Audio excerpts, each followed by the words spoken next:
Hey you guys, today I'm talking about Love and Hip Hop New York Season 8, Episode 9. Is it Episode 9 already? Damn. It is, I guess. I don't, okay.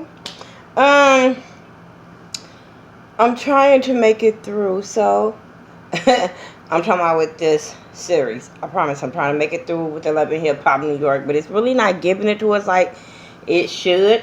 But we're going to keep on going with this. First of all, I want to say Merry Christmas. Happy holidays for the people that don't celebrate Christmas but still was turning up today. I don't know.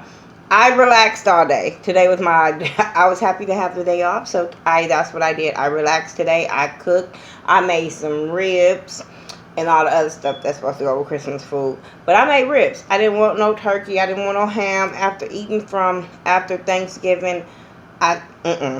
By the next month, I don't want to do that all over again. So I made ribs, and they were really, really good. So, anyway, starting off with this episode, it started off where it kind of left off with James R. and Jacquay kind of going back and forth, and him saying "come here" and all that bull that nobody wanted to fight, but they both wanted the cameras to be on them. I don't know. It was such a weak moment for both of them that I was like, this is stupid.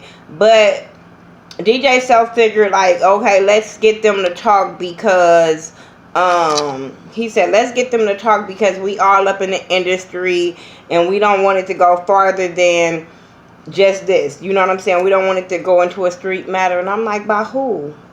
I want to say James R. is the street dude, but I'm like, if he was that street dude, he would have did street shit up in the club. So, okay. And then they start, basically talking about this girl or whatever. And lame as James, Forrest Rocks, they were saying, he was saying how homegirl, because Jacquay was like, you knew that was my girl. And he was like, well, the way she was coming on to me. And I'm like, no, doodle. You was coming on to her. Even though she should have shut you down and not went along with this or whatever. But, opportunists do that. But you were really coming on to that girl. So just own your part into what you played in it. Be like, you know what? I knew about you, my dude, and I didn't care. I really wanted her. I would respect that a lot more than you say, oh, she came on to me and not tell your part of the situation. Then Jacquay felt like, oh, well, you got my baggage. I kind of dodged a bullet type shit. And I'm like, shut up. Shut up. Like, stop with that shit. But it is what it is. I don't care about her, him, them, whatever. Mariah Lynn, and they end up leaving, and Mariah Lynn end up coming in. And I'm like, damn, did he tag everybody that he don't get along with to come to this damn party? But she say she heard about it, so she went to go to the party. He was shocked to see her, like, what are you doing here? But she wants to show off her new titties that still look like some itty bitties. I don't know. Like, I don't... Girl, we probably got the same size titties and you got something done to yours. So I just be like, what is she showing off? This girl still don't have a damn body. Like, what do you... Okay, you moved from an 11-year-old to a 14-year-old. No, like... I just don't understand why this girl feel like her titties is like popping, like whatever. Y'all spend y'all money on stupid shit, but whatever. But homegirl Sophia's not there, so now James want to push up back on Mariah Lynn to figure out like, oh, what can I do to make it right type shit. And she's like, wait, hold up, pump your brakes. Like, you are so lame. It's not gonna happen. And she ended up walking off, and she ended up throwing over the little ice sculpture, talking about something about he frozen now, bitch. And I'm sitting there like, that was corny. That was stupid. Like, I understand she be trying to have these little punchlines or whatever, but I thought that was a weak-ass moment for both of them. Like, Mariah Lynn, you playing yourself. Yandy and Remy, they're like packing up the car because they were doing something for the hurricane victims or something. And I'm like, what is she putting in her car? Birds? He's like, can y'all tell me what was in that bag? Looked like it was some dog food and some other shit. I just didn't know what they were putting in there. But I am glad Even if they were just helping out the animals, because I saw how the animals were being affected on television. So if that's what you was helping, I'm just glad they were helping. I just want to know what was in it. But then they gave Remy the thing like, okay, we doing this, but where are our other friends? So now she wants to know, where's Juju? So Yanni like, oh, well, she been dodging me, and you know what that is? I think she's pregnant. I'm like, why would your friend be hiding her pregnancy? I don't get that. Why did you think that of her? I don't understand. If we're friends, why am I hiding my pregnancy? If anything, I would want to tell you about my pregnancy, not hide it from you. So it is what it is. So now they figure like, oh, well, we just gonna pop up on her. We not gonna call her because she gonna give us all these excuses. And I'm sitting there like, well, that means she don't want to be bothered. If I tell somebody, I don't give a damn if we've been friends since kindergarten.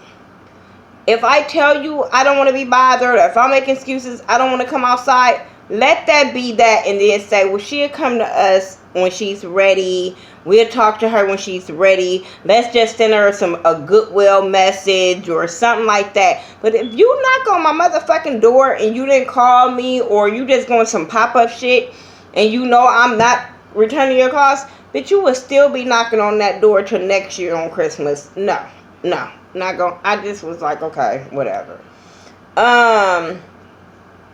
What else happened? Rich and Anais and Navarro. Rich want to come clean. I don't know. I tuned this whole segment out. I watched it, but I was kind of in and out because I felt like it was stupid. They want to tell Navarro about them dating or whatever, messing around, whatever the case may be. He felt like they grown. That was funny. But you could tell this bitch is a user. When she told Rich something about his name Rich Dollars, but he ain't giving her no dollars, bitch, he not supposed to. He only supposed to give you dick, because that's what. And that's just what I would have told her if I was rich. Bitch, I'm not giving you no dollars. I give you some dick because it's in your mouth. Because why would I give you dollars when you ain't my woman? You cheating on your man, your husband. Like, why would he see you as any more than a piece of pussy? I don't understand her logic, but whatever. Opportunity size brought. But yeah, they sit down with him. He say they grown. Yada, yada, yada. I didn't care. Then here come Ashley, and she got an attitude. But she got an attitude for a whole nother reason. She got an attitude because she felt like her dude cheated on her, and all these messages and yada, yada, yada. I didn't care.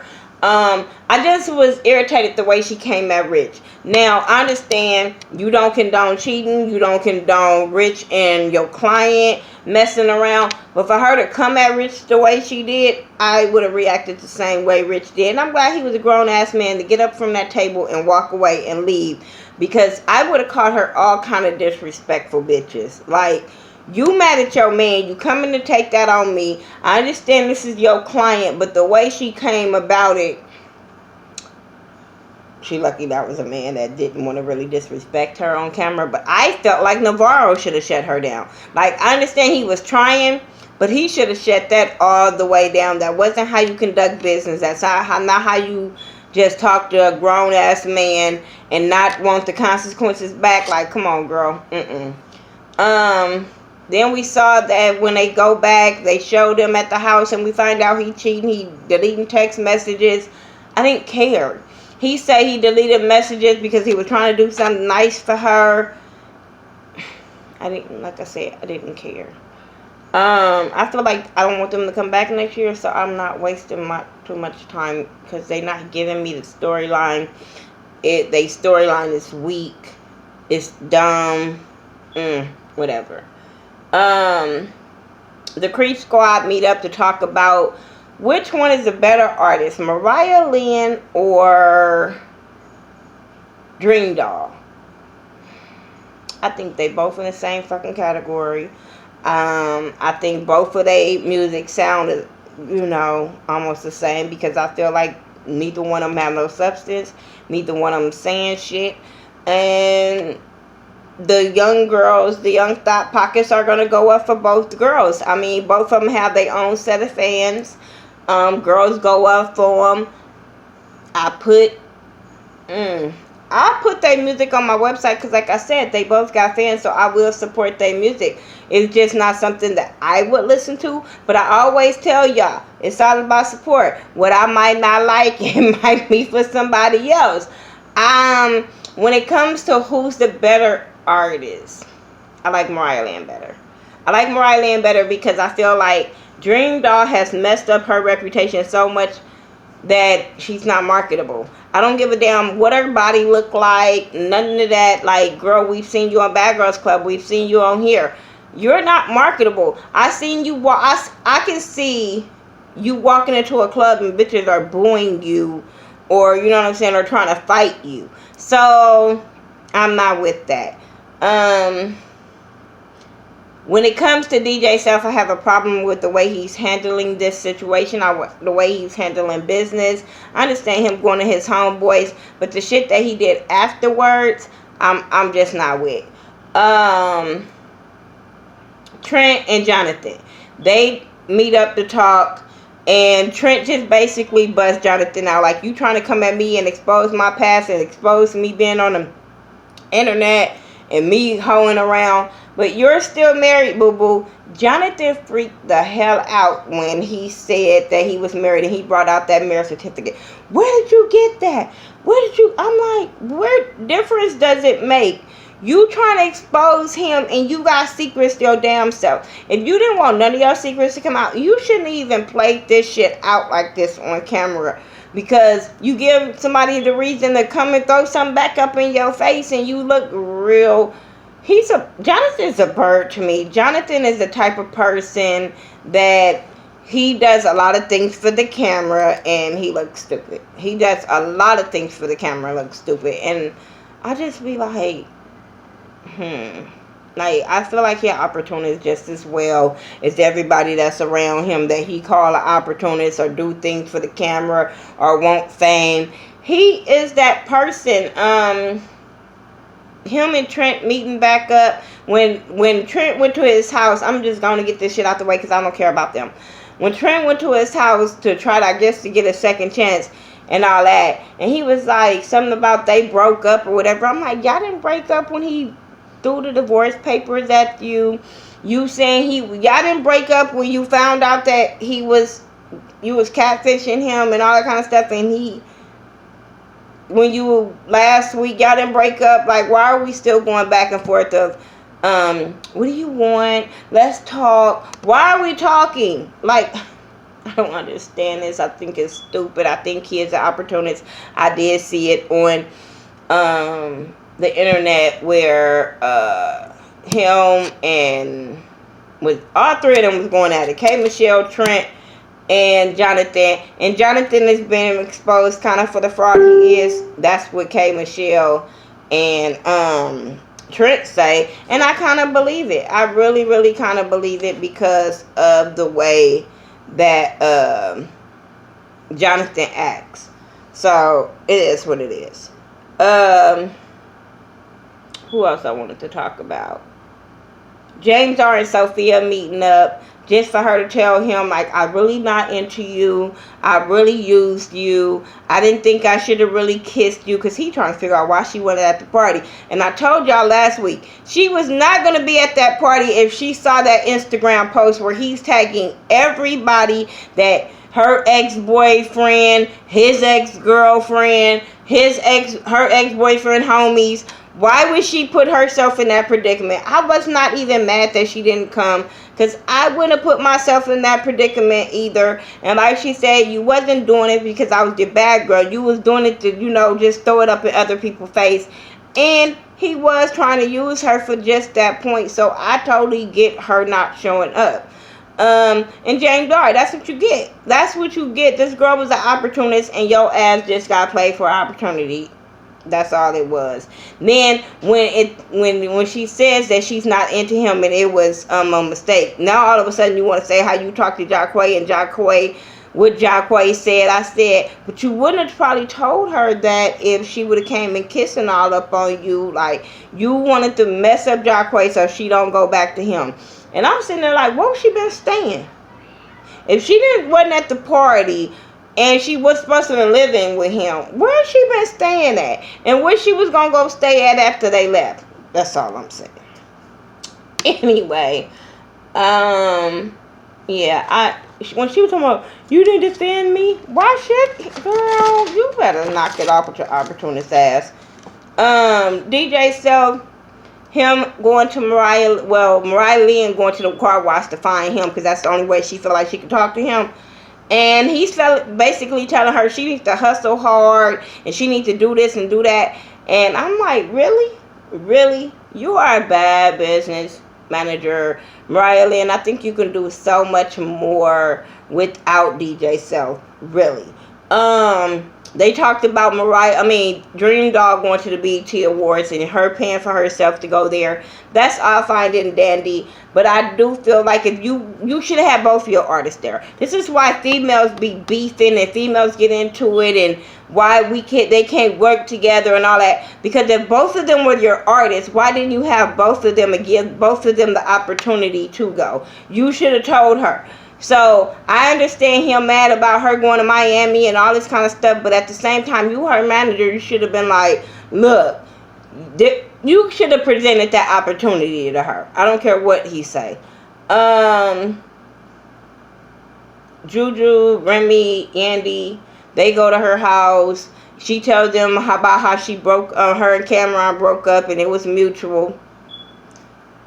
Okay. And they was basically there for her. Except Yandy. Yandy always try to make it about herself. Because she was like, songs that I hear, I think about him. I don't want to break out crying. Yandy was like, well, there's movies I watch and I think about Mendici. She was like, this is totally different. Girl, this is so totally different. And I'm like, Yandy, it's not about you. Be quiet. It's not about you.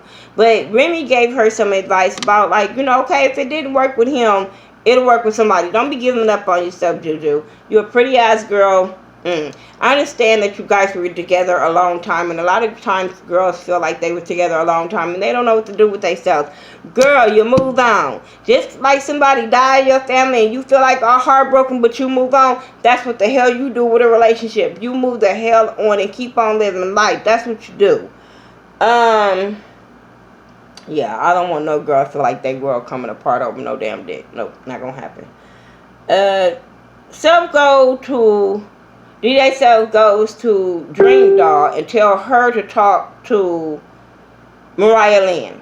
Why would you tell a girl that's the newcomer to talk to the old person? You would have went to Remy or Lil Mo or somebody that's been seasoned in the game to talk to her. Not the girl that's the newcomer in the group that they have beef. That's why I say he's a horrible manager and he does not care about her career. But let me tell you something, Mariah Lynn. It's always somebody there to take your spot. I don't give a shit how much poppy you think you are. Just saying, there's girls that's been thinking they've been popping in the game for a little minute, and now it's a girl that's on the scenes right now that's taking. She winning, and a lot of people can't handle that right now, and I've been seeing that on the internet. So I just want you to always feel like you can't never get comfortable in this music game. Never. It's always somebody here to take your spot. Just like on YouTube, you can't never think you the top-notch YouTuber, because there's always somebody that can come, be funnier than you, more entertaining than you, and then you trying to figure out, I've been doing this shit for so long. How did they come in here and get all these subscribers, all these views? You know what I'm saying? So Mariah Lynn, you always got to be on your toes, regardless of where you at, what you do. Always got to stay on point. Girl, you can't never compete with a bitch that got bigger titties, bigger ass, but you can always beat them in bars. So I just hate the way he's making these girls be even more by telling this girl to go talk to this girl. That's not going to go well. And you supposed to be the manager? Okay. Trent, I talked about them. I don't give a shit. But Dream Doll goes and talks to Mariah Lynn. The way Dream Doll walked up, you could tell she was ready to rumble. The way she walked up trying to exercise on the table, bitch, no, that ain't what you was doing. You was stretching to say, okay, if we got to fight, here it go. Then they start arguing about the whole Brie and Bianca situation. Oh, Dream Doll bitch ass lie talking about She didn't say nothing about Mariah Lynn or, you know, beefing with Mariah Lynn. She was only beefing with Bianca, and she was only gonna fight Bianca if Bianca jumped her friend. I'm like, bitch, that ain't what you said. I hate punk bitches that try to pop, what James Caldwell be saying, backpedaling and pussy popping. Yeah, that's what that bitch was doing. And we was like, bitch, that ain't what you said, hoe. Shout out to James Caldwell. That's my boo. Our birthday coming up, boo. Our birthday coming up January 9th. Yeah, Capricorn season. Me, Forrest Rock's birthday. Ashley, Tisha, Denise. Yarrell birthday just passed. Our Capricorn season is popping. I'm just saying. Shout out to all the Capricorns or the people that's born in January also, because you know I be popping all January. I'm just saying. But yeah, I was not here for the whole Dream Doll coming at Mariah Lynn, her telling her that Self wanted to Dream Doll to talk to Mariah Lynn because her career is flopping or whatever. That bitch was like, just like your pussy flopping and dicks or some shit she said. I said, this is about to be a fight. This is about to be a fight going back, and it's all self-doing. He did this. So you cannot get mad about these girls fighting when you set this shit up. But yeah, they start arguing, and when Dream Doll said, yo mama, bitch, I don't give a damn what you say about people mama. Once you say yo mama, they don't even hear what you said afterwards. All you hear is yo mama. And if you a hood bitch, you react the same way that Mariah did. I'm just saying, because I would have probably reacted as grown as I am. The one woman that always say that I'm too grown to fight and all that. I'm just saying, let somebody talk about my mama. I don't give a fuck what happened after you said yo mama. That's on you, because you shouldn't have said it. So when Mariah Lynn jumped on that table, she reminded me of when Tommy jumped on oh boy on Love and Hip Hop Atlanta. Oh my God, she jumped she jumped across that table on that security guard. I swear that's all I thought about was when Tommy jumped that old boy on Love and Hip Hop Atlanta. I swear y'all go back and watch that part. That shit was funny. But they didn't really get to fight because security was in the way, and Dream Doll was hiding like, bitch, please don't reach me. I really not about that life. Just my mouth is. Just saying. We seen her on Bad Girls Club. That bitch ain't really about that life. That bitch is a scary bitch, and that will sneak attack you. And any chance she get, jump a hole. Like, I can't stand her. That's all I got. Make sure you follow all my YouTube family, like Keisha Irvin from Color Me Pink, Ashley Miller, Scotty from Mrs. Still Standing, James Caldwell, Alexander Rogers, Take the Tour Kick TV, Rambling Reviews TV. Make sure you're checking out all my YouTube family. I will be doing an end of the year video next weekend, so be on the lookout for that, of all the people that I support, my YouTubers that support me and I support them, my subscribers that support me. I will be giving you guys a shout out just as well. So yeah, be on the lookout for that. I do got on some shorts. I just don't want y'all to think I don't. But I do got on some shorts. But yeah, I'll be talking to y'all in the next video. I'm about to go to bed because I gotta go to work in the morning. So follow me on all social media sites by The Ghetto View. If this video ain't what you wanted it to be, shit, I'm tired. I'm tired. But like I said, Merry Christmas. Y'all don't watch no more of my videos. Happy New Year. All that. Peace.